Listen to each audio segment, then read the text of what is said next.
Mesdames, Messieurs, bonjour et bienvenue à ce premier numéro de 13 heures au Bénin. Dans le sommaire, la guerre contre la pandémie du coronavirus se joue également sur le terrain de l'information. Disposer de la bonne information sur les vaccins reste capital. Au Bénin, la campagne accélérée de vaccination sur l'ensemble du territoire national vient d'être à nouveau reconduite. Une bonne partie de la population reste tout de même sceptique quant à l'importance du vaccin. Justement, qu'est-ce que nous savons des vaccins dans ce 13 heures au Bénin, ce qu'il faut savoir sur les vaccins anti-Covid-19. Ensuite, remobilisation de la troupe de l'Union progressiste dans la commune du Diga. La session communale du Diga a initié une séance d'échange avec les militants sortis, des militants sortis avec difficulté des dernières élections communales. Les responsables communaux affûtent déjà les armes pour la prochaine échéance électorale. Et puis enfin, célébration des talents sportifs de la Caisse nationale de sécurité sociale.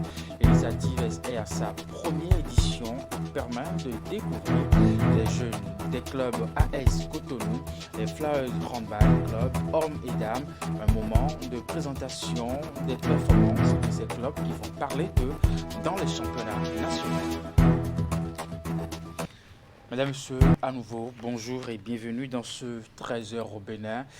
Depuis le début de la crise sanitaire mondiale due à la pandémie du coronavirus, le gouvernement béninois s'est engagé dans une lutte infernale contre le fléau du cordon sanitaire à l'instauration des mesures barrières. Le combat se poursuit aujourd'hui avec la campagne de vaccination. Et justement, qu'est-ce que nous savons des vaccins?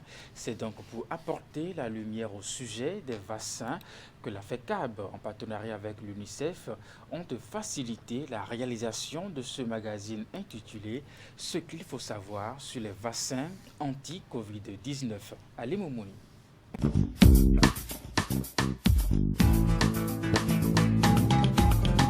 C'est depuis le 29 mars 2021 que le Bénin a lancé officiellement la campagne nationale de vaccination contre la Covid-19. Comme adopté par la plupart des pays du monde entier, le gouvernement béninois a aussi décidé de renforcer sa défense contre la pandémie. Au Bénin, actuellement, nous avons une gamme variée de vaccins. Nous avons le Sinovac, nous avons le Moderna, nous avons le vaccin de Pfizer, nous avons le Johnson & Johnson et puis nous avons l'AstraZeneca. Le vaccin est aujourd'hui le moyen le plus sûr recommandé pour lutter contre la Covid-19. Au Bénin, à la date du 16 janvier 2022, environ 21% de la population sont complètement vaccinés. Pourtant, la plupart semblent être bien conscientes de son importance, sinon de la nécessité de se faire vacciner. Ce que je sais, c'est juste une prévention contre le virus. Je disais plutôt que je ne sais pratiquement rien par rapport au vaccin anti-Covid. Le vaccin anti-Covid, c'est des vaccins pour sauver la population contre le mal qui sévit présentement. Ce mercredi matin, Dame Albertine est venue au centre de santé de Boykonde, accompagnée de ses deux filles. Vaccinée contre la Covid-19 depuis plusieurs semaines, elle a amené ses enfants pour qu'elle le fasse aussi. L'État les a envoyés pour nous sauver. Nous devons tous aller nous faire vacciner. C'est parce que j'ai compris l'enjeu que je suis venue le faire avec mes enfants aussi. Selon les scientifiques, la vaccination permet de protéger contre la maladie en stimulant le système immunitaire. Une personne vaccinée agit vis-à-vis du reste de la population comme une barrière contre l'agent pathogène. Se faire vacciner nous donne l'avantage d'anticiper la production de la réaction immunitaire et déclenche une réponse immunitaire et qui permet la sécrétion d'anticorps qui sont là et qui attendent au moment où l'agent pathogène lui-même, dans le virus de la COVID-19 lui-même, va venir dans l'organisme et donc le combattre. Mais à côté de cela, il y a une question qui taraude les esprits et qui sème encore le doute chez les populations. L'efficacité des vaccins. Comment comprendre qu'une personne vaccinée contracte encore le virus? Selon ce que nous savons des vaccins, c'est que le vaccin devrait nous protéger contre la maladie. Mais il se fait-il que les vaccins aujourd'hui, selon les informations que nous recevons, ne nous protègent pas tellement. puisque le vaccin devait nous protéger contre la maladie et non nous protéger contre la forme grave de la maladie. Mais semble-t-il, cette réalité ne date pas de l'ère de la Covid-19. Pour tout comprendre, il faut remonter le temps et se rendre à Lille en 1921, où le vaccin contre la tuberculose a été administré à un patient pour la première fois. C'est pareil pour celui de la grippe et bien d'autres. L'exemple le vaccin contre la tuberculose, le BCG, que nous avons tous fait depuis notre enfance. Ce vaccin, ce n'est pas pour dire que quand on le fait, on ne va plus faire la tuberculose. Non, vous allez être vacciné, vous pouvez faire la tuberculose, mais seulement que ça vous prémunit contre les formes graves de la tuberculose. Donc c'est le même mécanisme, c'est la même situation que le vaccin contre la COVID-19. Avec les vaccins anti-Covid-19, le risque de contracter la maladie est considérablement réduit. Et même si la personne vaccinée peut encore contracter la maladie, elle est protégée contre les formes graves.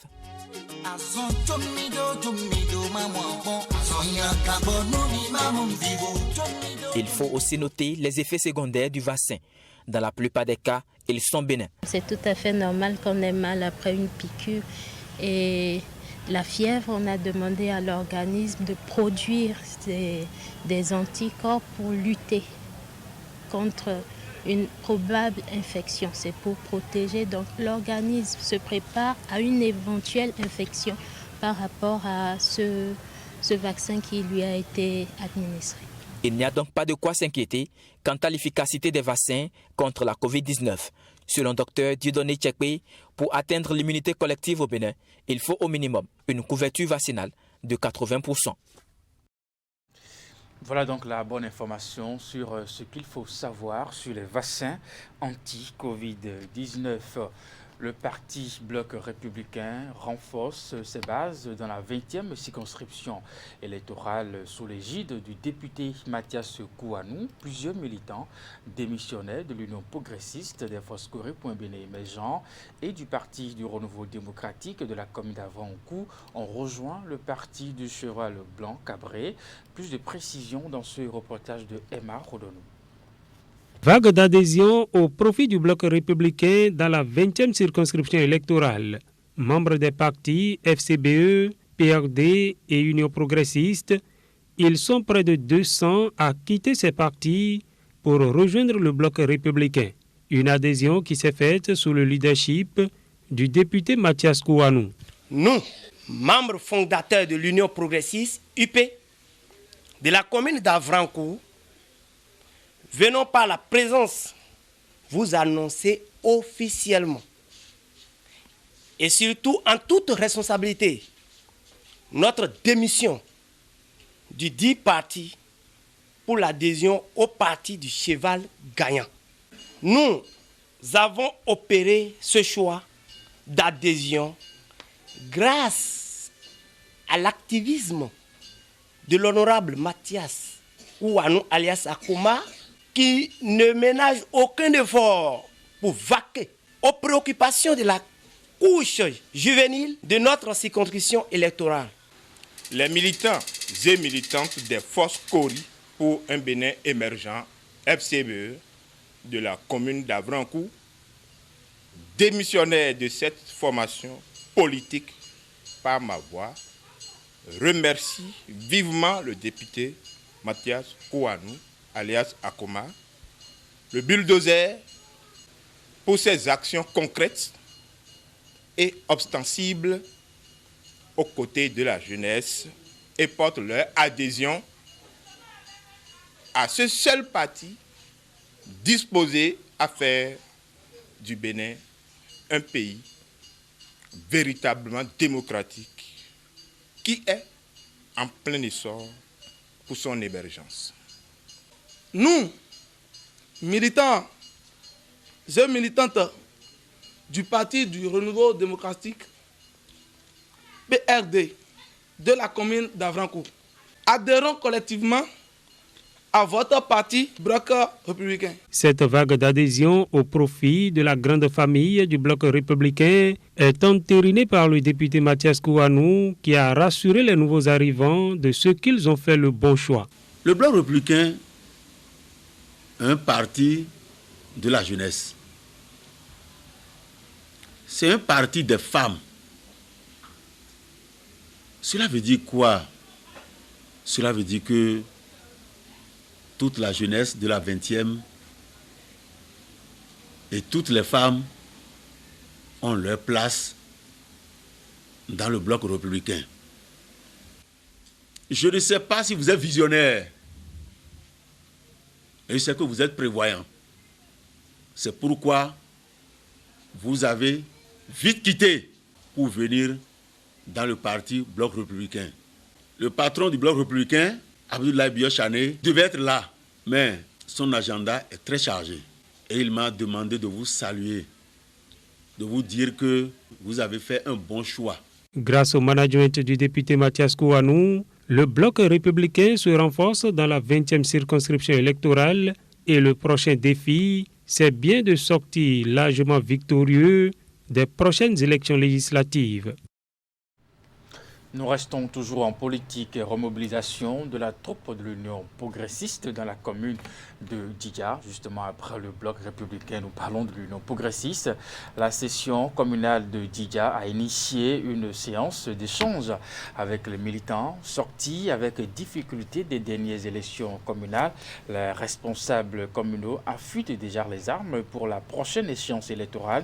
Cadre pour échanger les vœux, la rencontre a permis aux organisateurs appuyé par la coordination départementale et certains membres du bureau politique d'aborder nombre de questions ayant trait à l'enracinement du parti dans la zone. Les détails dans ce reportage de Imet Elena Moussou, Georges Vaudounon. Nous avons eu quelques divergences à Djidja qui nous ont fait perdre la ligne. Et pour retrouver la ligne, cadres, élus à divers niveaux et autres membres de l'Union progressiste s'affairent. À l'appel pour cette première rencontre de l'année, les invités ont massivement répondu. Les délégués sont venus de tous les arrondissements de la commune de Djidja. Ils ont d'abord eu à échanger les vœux du nouvel an avec les organisateurs. Cette initiative de la coordination communale est soutenue par celle départementale. Elle vise également à débattre avec l'assistance des stratégies à développer et recueillir des propositions visant à faire de la formation politique la première force de la localité. Il était temps d'organiser cette séance qui est la première d'une série que nous allons organiser. Nous vous invitons à suivre attentivement les présentations et apporter vos contributions. Nous avons souhaité aussi qu'aujourd'hui soit une journée de formation de nos camarades, nos militants, pour leur expliquer un peu la philosophie du parti, la vision du parti et les objectifs du parti. Animés par les membres du bureau politique ainsi que des experts, les échanges sont axés sur deux thèmes. Il s'agit d'une part de la philosophie, les objectifs et principes d'organisation de l'UP, puis les défis et espoirs pour la formation politique dans la commune. Ce rendez-vous, selon les initiateurs, est la première d'une série. L'objectif visé est non seulement de faire redécouvrir le parti aux militants, mais aussi aux populations en vue de retenir les membres et ensuite enregistrer plus d'adhésion. Analyser avec eux tout ce qui apparaît comme obstacle, mais leur donner le tonus pour que le soutien à l'action gouvernementale soit un soutien total, et le soutien au parti soit aussi un soutien total. Nous avons vu des militants engagés, déterminés, des élus communaux, des élus locaux, des représentants de chaque arrondissement de Djidja, au nom de l'Union progressiste. Et cela aussi dans la perspective de l'installation des structures du parti ici, pour que véritablement l'Union progressiste puisse retrouver sa laisse de noblesse ici à Djidja. En réalité, c'est une mobilisation qui a commencé, c'est une rentrée politique à Djidja. Parce qu'il faut remobiliser donc les militants, il faut réorganiser, restructurer. Nous sommes en train d'aller à des échéances importantes, vous le savez bien. Et les militants, donc, Union progressiste de Djidja n'ont pas oublié ça. C'est pour cela que, un peu comme on dit, un take-up politique pour remettre à flot le militantisme à Djidja. Entre exposés, questions et réponses, les militants ont été éclairés. La démarche a permis aussi de galvaniser la troupe et de doper le moral. Cette remobilisation entamée va se poursuivre.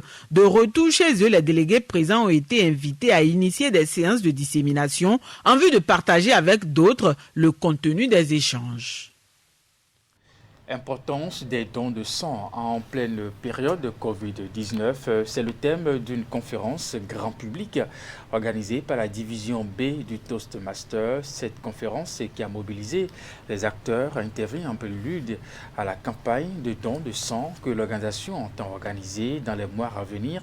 L'activité s'est déroulée à la faculté des sciences de la santé de Cotonou. Clément Achadé, Moufli de Sabouran pour le reportage.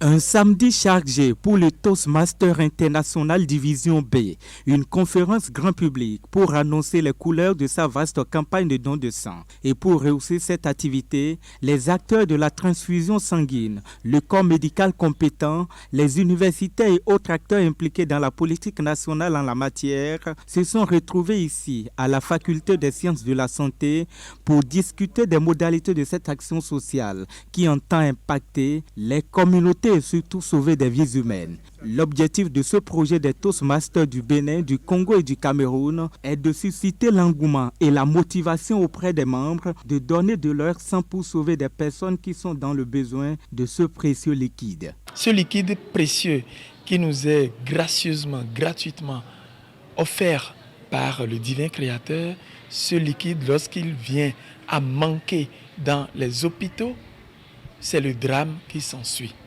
Le manque de sang crée des dégâts dans nos hôpitaux. Dans les présentations que vous avez pu suivre, il est dit que l'ensemble des donneurs au Bénin fait moins de 1% de la population. Cela interpelle nos consciences. C'est vrai qu'il y a des préjugés, il y a des réticences, mais il faut communiquer pour briser la glace. Le Toastmaster International donne ainsi l'exemple dans les différents pays de sa division B. Mais au-delà de ses membres, il veut amener les bonnes volontés à faire preuve de bon sens et mieux comprendre la portée de ce geste banal, mais indispensable. L'initiative est soutenue par la Direction générale de l'Agence nationale pour la transfusion sanguine qui apprécie à sa juste valeur cette volonté du Toastmaster d'accompagner l'État dans cette lourde mission. Dans l'amélioration de la qualité du système et surtout pour la sécurité transitionnelle, actuellement, nous sommes dans la dynamique de la mise en place d'une plateforme. Et cette plateforme permettra une fois encore d'améliorer vraiment nos prestations. Le système transitionnel travaille 24 heures sur 24 en matière de collecte de sang et en matière de qualification des poches de sang pour que la disponibilité soit permanente sur tout le territoire 24 heures sur 24. Et ça, c'est un défi quotidien. En 2020, le Bénin a collecté 81 788 poches de sang contre 92 444 poches de sang en 2021. Mais malgré ces statistiques, le Bénin est toujours en manque de ce précieux liquide. Cette action du Toastmaster International vient donc à point nommé. Au-delà de ses membres, l'organisation appelle à une mobilisation collective de toute la population afin de sauver des vies humaines. Et dans la suite de ce 13h au Bénin, l'ONG Be the Best a organisé sa soirée du modèle de ponctualité. Cette 7e édition a consacré la nomination de 9 nouveaux acteurs de développement engagés à travers le sens de dévouement et de professionnalisme.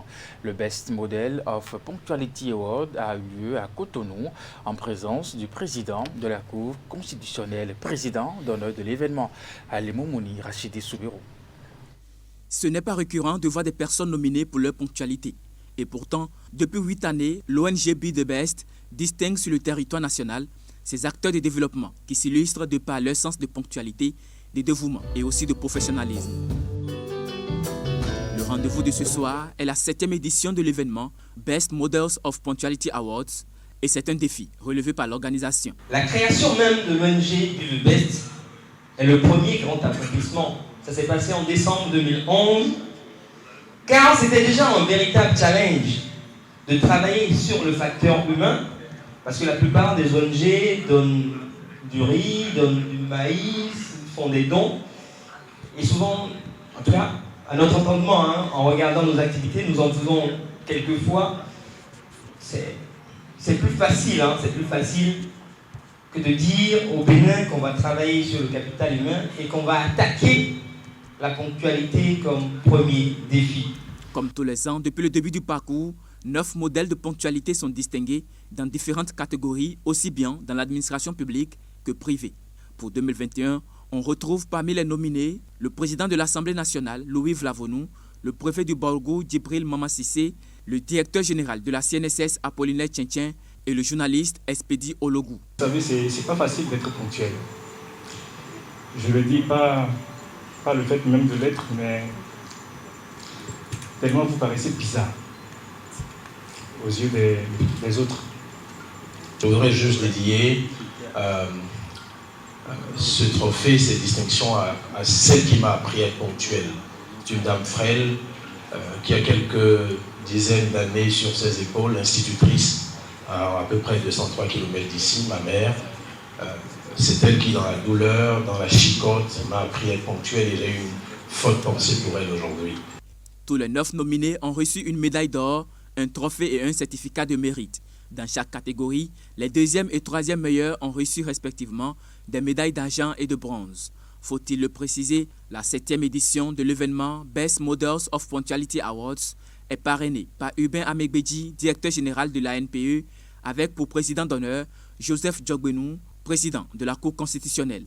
Tous deux nominés modèles de ponctualité en 2018. Le mérite est important. Si on imagine ce que la ponctualité pourrait nous apporter au plan économique, c'est énorme. Au plan social, même au plan culturel. Les personnes qui ont été distinguées ce soir sont des personnes méritantes. Moi-même, si j'avais des notes à donner, je l'aurais donné à ces personnes-là, dont le préfet Mamassissé. À l'occasion de la soirée, l'ONG Be The Best a soufflé sa 10e bougie d'anniversaire. L'étape de la dégustation a été l'apothéose de l'événement. Et puis après la célébration de la ponctualité, nous célébrons à présent des talents sportifs, cette fois-ci de la Caisse nationale de sécurité sociale. L'initiative est à sa première édition et permet de découvrir les jeunes des clubs AS Cotonou et Fleuze Handball, club hommes et dames. Moment de présentation des performances de ces clubs qui font parler d'eux déjà dans les championnats nationaux. Tidi Goudalo et Derompévi.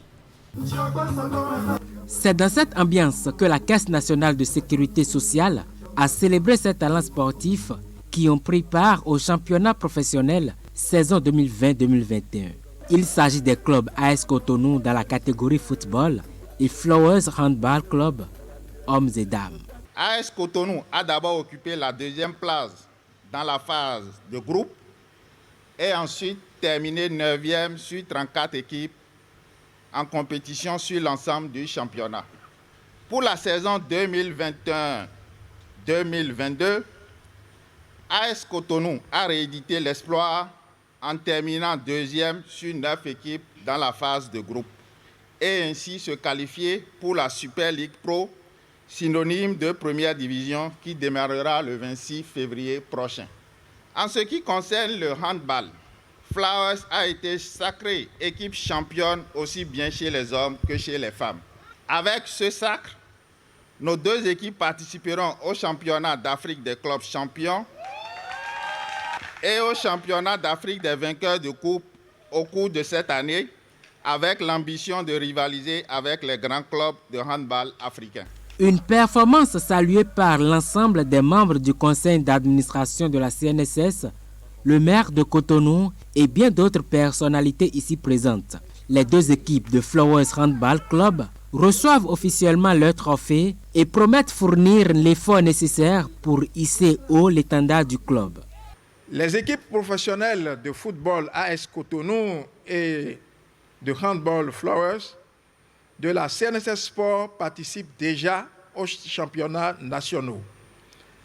Il est alors apparu nécessaire, en ce moment de trêve sportive, de présenter nos équipes professionnelles aux acteurs de la gouvernance de la CNSS. La tutelle et le conseil d'administration mais aussi à toute la communauté nationale.